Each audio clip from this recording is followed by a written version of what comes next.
Hi guys, welcome to this one. In this episode, we're gonna get the car prepped for paint, and hopefully we get started on the paint and everything that includes. Stay tuned for this one.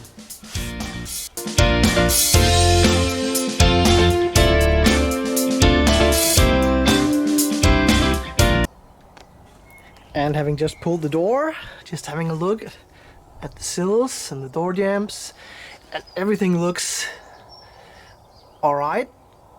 These guys, which are plugs from when they rust-proofed the inners,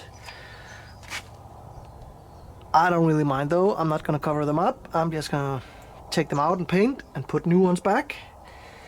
Floors here looks good.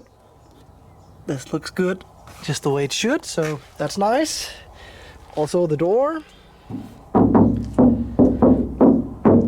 doesn't sound like there's too much stuff on it, but I noticed a problem underneath, and I saw this when the car was still together, that water was leaking out the bottom here, rusty water, and I suspect that we have to change this all the way down, and maybe also this, because this is rotten. And this also. Okay, it's a little worse than I thought. And I hope this is confined to this one door, because the other door on the other side, the driver's side door, is from a donor car. It's not the same color. It was painted, yeah, but this looks a lot better. So no problems over here.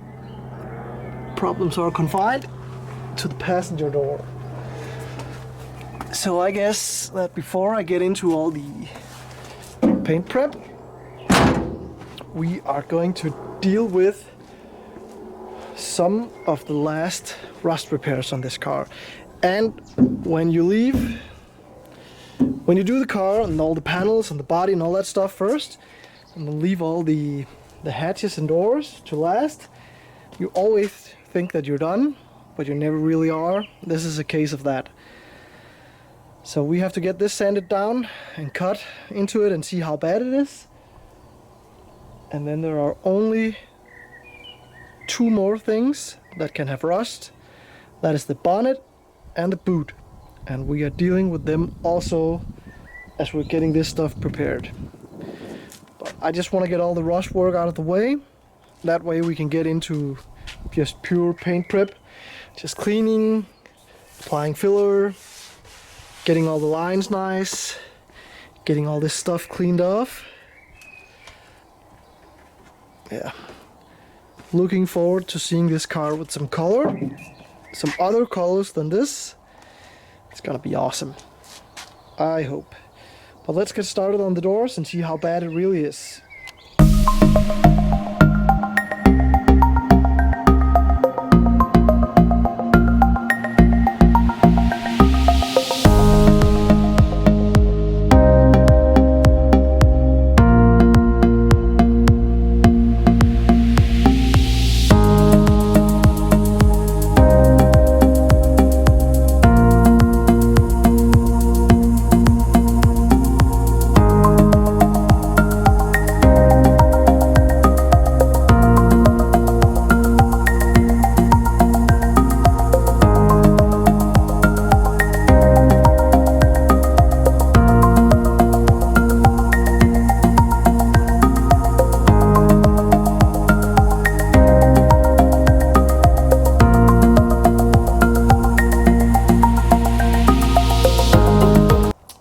And having dug a little deeper in the doors, you can clearly see that the bottom at some point was cut out, and it's not like they put in fresh metal.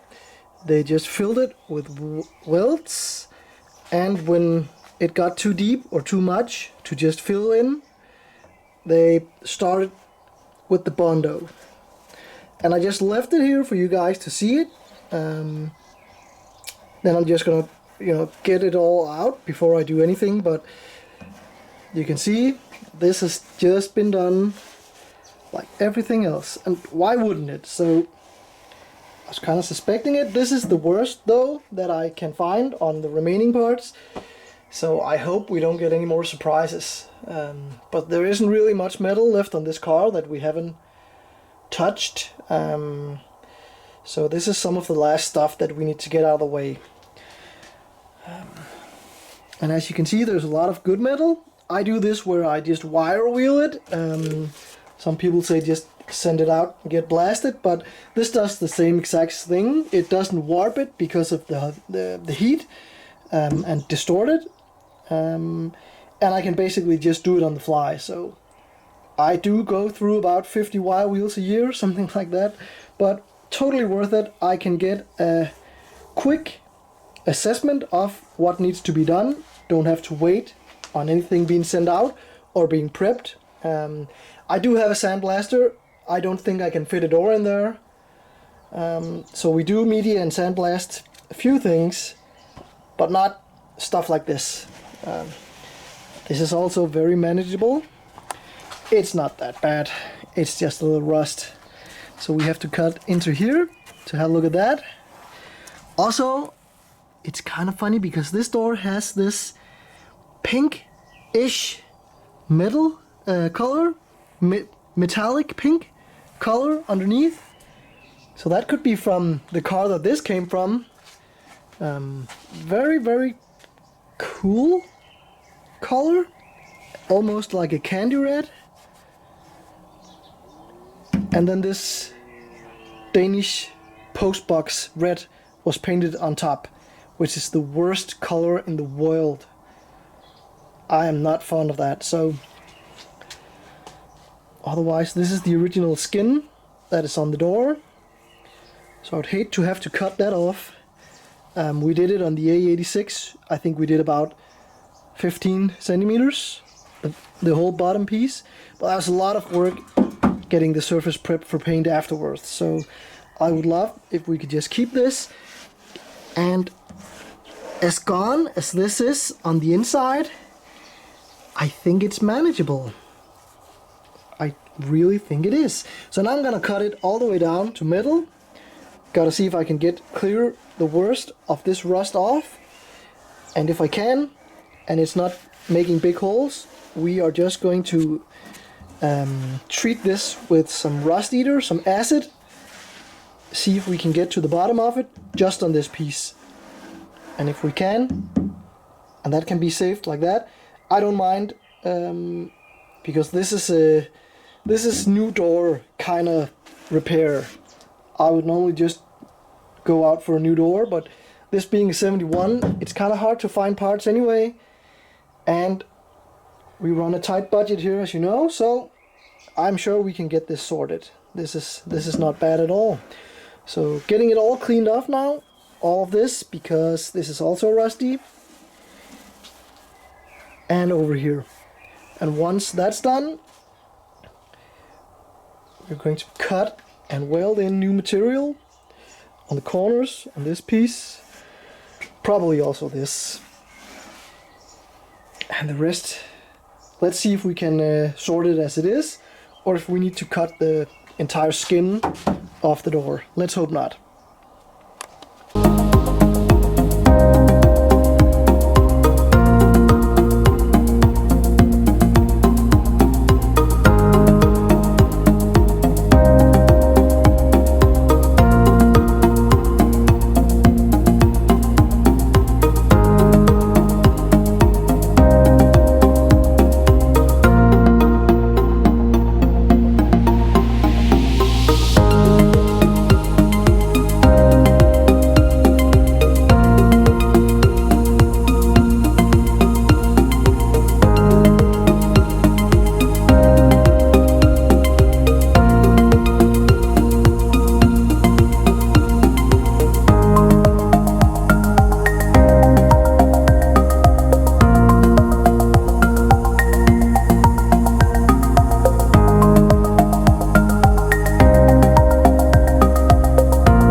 mind that I'm just gonna go out and get a new door as soon as I can find one.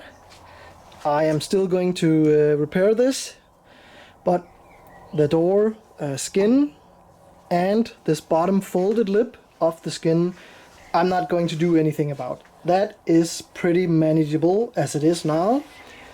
But the rest here, we need to cut out the rod and replace with some fresh steel. Otherwise, it is looking good, better. It's not good, but it's better than I thought it was. So just prepared as much as I wanted to prepare with the machine. Then I'm gonna go over it by hand, do the last finishing passes. I think I'm going to take all the stuff out of the door and do this, the right way. Even though it's not a door that I'm probably gonna keep, but still, all bolts and locks and stuff is gonna come out, because that is how you do it in my world. See if I can get some new bolts instead of this painted over stuff, and see if I can clean the locking mechanism and this kind of stuff up, so it's not just red as it is now, because they just painted on top of everything. Also found this little guy, which was completely covered in all the crap that was in the bottom of the door. That is one of the drain holes. Also these are drains here, and they're also just clogged up. So that's why these doors, they will retain water and condensation, and they will just rot. But this door being not worse than this, if it's a Danish door, that's pretty impressive. But the other door, the driver's side on the car, that not even being rotted out, is amazing. So it just goes to show, if you take care of it, it's going to be fine.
And the door basically ready to paint. The rust has been done, and initial body prep also started. So this had a few dents in them, which I just put some body filler in, and the bottom lip, it was warping quite a bit, but it's pretty straight now, and I'll have to see it when there's filler on there.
And finally starting with the hood. I've been waiting a little while to get started on this thing because I know it presents its own unique problems. It's warped on one of the surfaces on top and underneath, of course, also on the skin, due to all the glue that holds the skin on the frame has let go. So this is going to be a whole nother level, and I'm actually looking a little bit forward to seeing if I can fix this or if we need to get a new hood. But either way, this is gonna get stripped down first.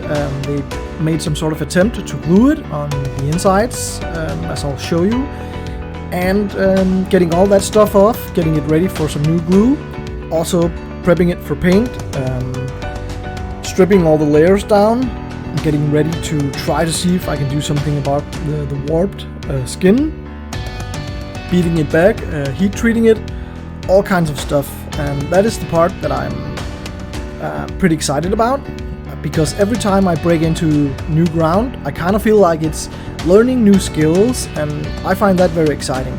Sometimes that is more fun than the initial project, just getting new skills and honing them and getting better. Also, if you're watching this video on my channel for the first time, please consider subscribing and following these projects. It helps me grow this channel and to hopefully create more and better content. So thanks for that, and I'll get on with this hood.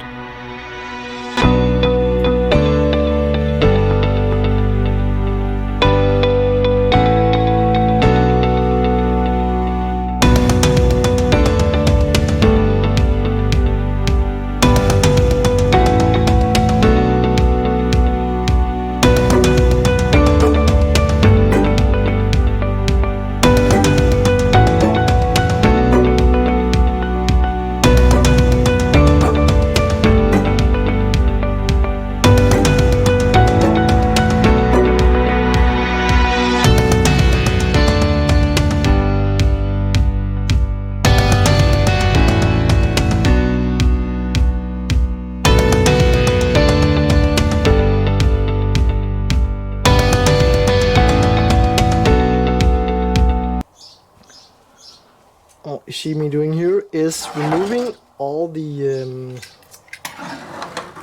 glue or bonding material, or whatever this is, that was once in between the skin of the hood and this underlining frame. And as you see, there's just no contact whatsoever, and there weren't any contact before, so they just tried to glue up all these points, but without really repairing it, so it had no bond. That was why the entire hood was so alive, because everything was just moving. Also, this is kind of hard now because I need to get this in a position where this is relaxed, or whatever you want to say. This is comfortable. If I glue it on in any sort of load, it will sit off and it will still warp on the underside. I think the best way to go forward here is to just support it on the sides, let the hood actually hang, and then apply in the locations where underneath, of course, where it needs. We will apply some new sealant that will stick to both the frame and the hood. But there's so much work involved in this.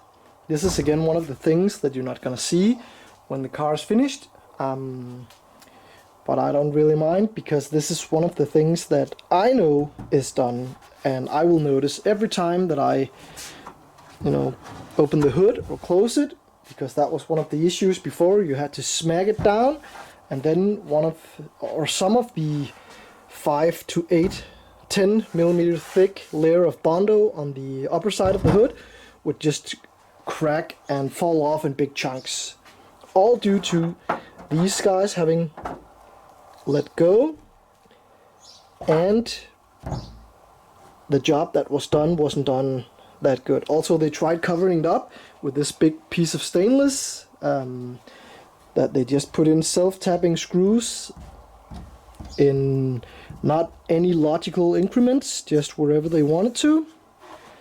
So I think to get this as best as possible, I think we need to weld all these guys up first. First, of course, clean off this as much as we can to get it ready for whatever comes next. Then clean all these guys off and weld them shut, grind them all down to get it even. Then I think we are ready to prep the hood to get it set at the correct height. When all that stuff is done and it's all dried up and there's a bond and the hood, the skin of the hood is not moving, then we can flip it over and start doing the initial paint prep on the other side, because I don't want to apply anything on the other side that can make it sag or move or do whatever. So this will allow it to be free for as long as possible and to like fall where it needs to be without being stressed, and that will also shape the metal the way it should be. And when we apply body filler or try to do whatever to the surface on the other side, we are not going to influence how the metal sits, and that way it can't warp and it can't throw off chunks when you close it. Of course, it depends on how much of a layer I want to put on there, but I'm kind of thinking as thin as possible. So this is just a case of a hood tried, repaired at some point, but really not executed that well. And that is kind of the theme for this thing. Not just my repairs, but the repairs done before me. I kind of have to work with what I got, and I kind of try and do the best that I can with, yeah. But the foundation is just not that good, so we're gonna do the best with what we have, and we're gonna have fun with it, and that is sometimes more important, because this is not gonna be a resto mod. I know I said it before, it never is, and I don't want it to be. I want this to be a fun driver that I can just go and shred whenever I want without worrying about it being old and fragile and expensive and costly and all that kind of stuff. Yeah, long ways off, guys. Right now we just need to concentrate on this piece of yeah, and just get on with it. Wax on, wax off.